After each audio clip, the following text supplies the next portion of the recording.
Antraknosa, yang di Jawa lebih dikenal sebagai patek, merupakan ancaman serius bagi petani cabai.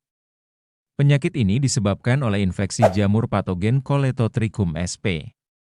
dan dapat menimbulkan kerugian panen yang signifikan, mencapai sekitar 65%.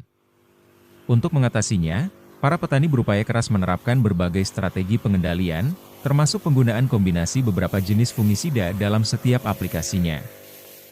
Untuk menjawab tantangan yang dihadapi para petani, Susilo Aji, anggota tim riset di salah satu toko pertanian di Magelang, terus berupaya mencari solusi atas masalah yang sering terjadi ini. Ia melakukan berbagai percobaan dan pengujian guna menciptakan formula terbaik yang praktis dan efektif untuk diterapkan oleh petani. Dan berikut ini adalah hasil riset yang telah terbukti berhasil mengatasi antraknosa yang diterapkan pada tanaman cabai. Serangan yang awalnya mencapai 50% berhasil ditekan hingga hanya 1–2%.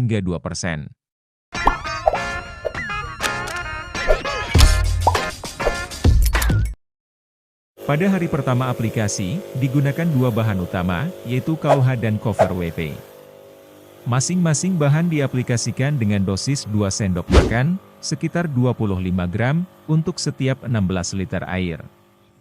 Kombinasi kedua bahan ini bertujuan untuk menetralkan tingkat keasaman pada permukaan tanaman serta memperkuat jaringan tanaman, sehingga tanaman menjadi lebih tahan terhadap serangan penyakit. Pada hari ketiga, diaplikasikan fungisida berbahan aktif karbendazim yang dikombinasikan dengan loader, yaitu perata, pembasah, dan penembus non-ionik. Dosis fungisida adalah 2 sendok makan, sedangkan loader digunakan sebanyak 7 ml atau 1 sendok makan per tangki berkapasitas 16 liter. Kombinasi ini bertujuan untuk memastikan kematian jamur, yang sebelumnya telah dilemahkan melalui aplikasi pada hari kedua. Aplikasi dilakukan secara berturut-turut selama 2 hari, dengan interval sehari sekali, atau disesuaikan dengan tingkat keparahan serangan penyakit.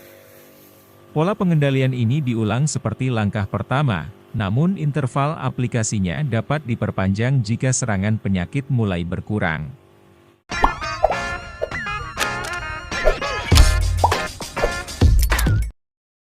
Penggunaan bahan dan pola aplikasi tersebut memberikan hasil yang signifikan. Berdasarkan data, serangan yang awalnya mencapai 50% berhasil ditekan hingga hanya 1–2%. Untuk memastikan efektivitas pengendalian dan mencegah penyebaran lebih lanjut, setiap kali panen, buah yang terserang penyakit harus segera dipetik dan dipisahkan dari buah yang sehat. Pengendalian seperti yang telah dijelaskan sebaiknya diikuti sesuai dengan prosedur yang diterapkan. Mencampur semua bahan dan mengaplikasikannya sekaligus akan mengurangi efektivitas bahan yang digunakan. Analoginya, kita tidak bisa mengobati tanaman sekaligus menyehatkannya. Tanaman yang terinfeksi penyakit adalah tanaman yang sedang sakit, sehingga prioritas pertama adalah memperbaiki kesehatan dan meningkatkan daya tahan tanaman.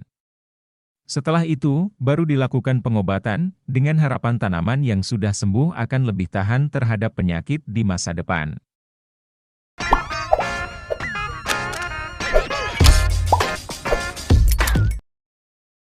Upaya pemulihan kondisi tanaman, termasuk daun, bunga, dan buah, sangat penting dilakukan setelah serangan antraknosa.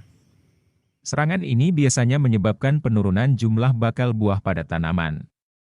Aplikasi nutrisi yang mengandung unsur fosfat, kalium, dan boron, seperti penggunaan Kalinet, perlu dilakukan setelah tanaman benar-benar sembuh. Pupuk ini sangat dianjurkan karena dapat merangsang pembentukan tunas, bunga, dan buah baru, sehingga tanaman dapat terus berproduksi dalam jangka panjang. Keunggulan Kalinet adalah tidak mengandung unsur nitrogen dan klor, menjadikannya aman digunakan meskipun pada musim hujan. Dosis yang direkomendasikan adalah sekitar 2 ml per liter air, dengan aplikasi dilakukan setiap 4–7 hari sekali. Demikianlah cara pengendalian antraknosa yang sering menjadi masalah besar bagi para petani.